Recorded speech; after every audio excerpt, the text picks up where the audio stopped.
Assalamualaikum warahmatullahi wabarakatuh. Saya Ridho Rohman dari kelompok 5. Saya Dava Saputra. Di sini kami akan menjelaskan tentang pertumbuhan ekonomi dan pembangunan ekonomi. Sebelum itu, saya akan mengenalkan anggota kelompok saya, yaitu Avandia Biu Kodama. Yang kedua Dava Saputra yang akan menjelaskan juga. Dan yang ketiga Lucky Widian Permana. Keempat ada Muhammad Refael Ardiansyah. Yang kelima Muhammad Sirajuddin. Dan yang keenam adalah saya sendiri, yaitu Ridho Rohman yang akan menjelaskan hari ini. Yang pertama, pembangunan ekonomi. Pembangunan ekonomi adalah suatu proses dengan proses mana pendapatan nasional real suatu perekonomian bertambah selama jangka waktu yang panjang. Pembangunan ekonomi merupakan proses jangka panjang yang membutuhkan waktu sekurang-kurangnya 50-60 tahun. Pembangunan ekonomi mempunyai 3 sifat penting, yaitu suatu proses yang berarti merupakan perubahan yang terjadi terus-menerus. 2. Usaha untuk menaikkan tingkat pendapatan per kapita. Yang ketiga, kenaikan pendapatan per kapita itu harus berlangsung dalam jangka panjang. 9 faktor yang menentukan pertumbuhan ekonomi. 1. Tanah dan kekayaan alam lainnya. Ketersediaan sumber daya alam, contohnya tanah, iklim, hasil tambang, dan lain-lain, sangat mempengaruhi kemampuan suatu negara untuk berkembang. Jumlah dan mutu penduduk dengan tenaga kerja. Banyaknya penduduk serta kualitas tenaga kerja, contohnya pendidikan, keterampilan, kesehatan, menentukan tingkat produktivitas ekonomi. 3. Barang-barang modal dan tingkat teknologi. Ketersediaan modal dan penggunaan teknologi modern meningkatkan efisiensi dan mempercepat pertumbuhan ekonomi. 4. Uang. Peran uang yang cukup dan penggunaannya yang efisien mendukung kelancaran kegiatan ekonomi dan sistem pertukaran. 5. Manajemen. Pengelolaan sumber daya yang baik dan efisien membuat proses produksi dan pembangunan ekonomi berjalan optimal. 6. Kewirausahaan atau entrepreneurship.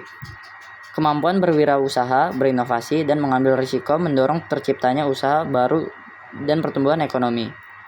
7. Informasi. Informasi yang lengkap, transparan, dan mudah diakses membantu pengambilan keputusan ekonomi yang lebih efisien. 8. Sistem sosial dan sikap masyarakat. Nilai kebiasaan dan sikap masyarakat seperti disiplin, kerja keras, hemat, dan terbuka pada perubahan mempengaruhi keberhasilan pembangunan dan pertumbuhan ekonomi. 9. Luas pasar sebagai sumber pertumbuhan. Luas pasar merupakan salah satu faktor penting dalam pertumbuhan ekonomi. Semakin luas pasar yang dimiliki suatu negara, semakin besar pula kesempatan bagi produsen untuk meningkatkan jumlah produksi. Pasar yang luas memungkinkan barang dan jasa diproduksi dalam skala besar, sehingga biaya produksi menjadi lebih efisien. Dengan demikian, penggunaan teknologi modern dan tenaga kerja yang lebih produktif dapat dilakukan secara optimal. Indikator pembangunan ekonomi. 1. Pendapatan nasional per kapita. Yang pertama, pendapatan per kapita sama dengan pendapatan nasional dibagi jumlah penduduk. Yang kedua, mencerminkan tingkat kesejahteraan rata-rata masyarakat suatu negara.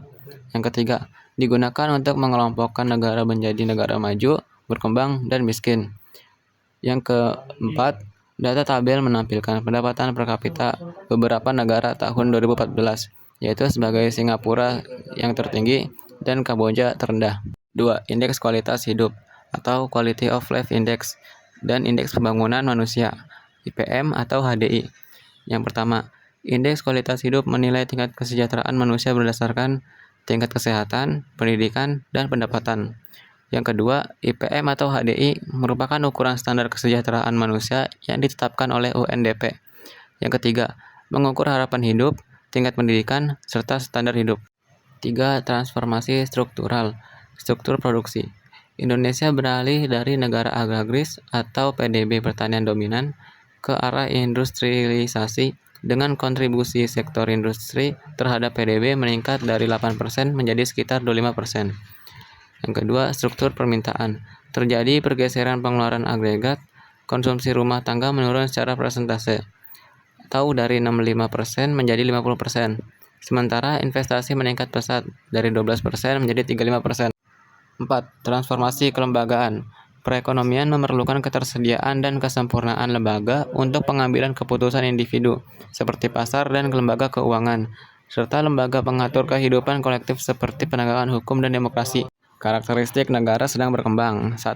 Rendahnya tingkat kehidupan. Yang pertama, tingkat hidup, yaitu pendapatan, kesehatan, pendidikan yang masih rendah.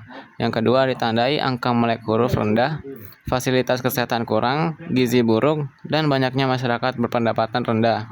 Yang kedua, rendahnya tingkat produktivitas. Yang pertama itu produktivitas tenaga kerja rendah. Yang kedua penyebab keterbatasan modal, teknologi kurang maju, kualitas SDM rendah. Yang ketiga akibatnya pendapatan per kapita rendah. 3. Tingginya pertumbuhan penduduk. Yang pertama, pertumbuhan penduduk tinggi, beban ekonomi meningkat. Yang kedua, menurunkan tabungan, memperbesar pengangguran, dan menekankan pendapatan per kapita. Yang keempat, tingginya rasio ketergantungan. Banyaknya penduduk usia tidak produktif, yaitu anak dan lansia, mengurangi kemampuan menabung. Yang ketiga, semakin tinggi DR, ketergantungan semakin besar. Teori pertumbuhan ekonomi. Teori pertumbuhan ekonomi adalah menjelaskan proses peningkatan output atau pendapatan nasional jangka panjang yang dipengaruhi oleh modal, tenaga kerja, teknologi, dan penduduk. 1. Teori pertumbuhan ekonomi klasik. Tokoh Adam Smith, David Ricardo, Malthus, dan J.S. Mill. Faktor utama yaitu jumlah penduduk, modal, sumber daya alam, teknologi. Pertumbuhan terjadi jika produksi meningkat. Hambatan, pertumbuhan penduduk cepat sama dengan hasil marginal menurun. Ada batas pertumbuhan atau penduduk optimal. 2. Teori pertumbuhan ekonomi neoklasik. Tokoh Robert Solow. Faktor utamanya yaitu modal, tenaga kerja, dan teknologi. Teknologi faktor terpenting pertumbuhan. Fungsi produksi yaitu rumusnya Q sama dengan F dalam kurung K L tutup kurung. Pertumbuhan berkelanjutan terjadi karena kemajuan teknologi. Teori Schumpeter, yaitu tokoh Joseph Schumpeter. Yang pertama, pertumbuhan didorong oleh inovasi. Yang kedua, peran utama yaitu pengusaha atau entrepreneur. Contoh inovasi yaitu produk baru, metode produksi baru, dan pasar baru. Yang keempat, inovasi sama dengan peningkatan output sama dengan pertumbuhan ekonomi. 4. Teori Harrod-Domar. Tokoh Roy F. Harrod dan F. C. Domar. Pertumbuhan bergantung pada yaitu tabungan, investasi. Investasi menambah stok modal.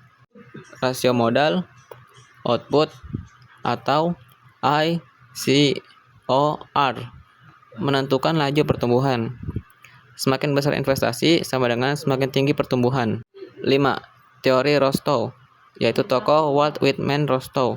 Yang pertama, tahap masyarakat tradisional. Yang kedua, tahap prasyarat untuk lepas landas. Ketiga, tahap tinggal landas. 4. Tahap kematangan. Dan yang kelima, tahap konsumsi tinggi. 6. Teori Kuznets. Tokoh Simon Kuznets. Yang pertama, pertumbuhan ekonomi jangka panjang meningkatkan produksi dan pendapatan per kapita. Yang kedua, dipengaruhi oleh teknologi, perubahan struktur ekonomi, dan kelembagaan ideologi. Yang ketiga, awalnya ketimpangan naik lalu menurun atau kurva U terbalik.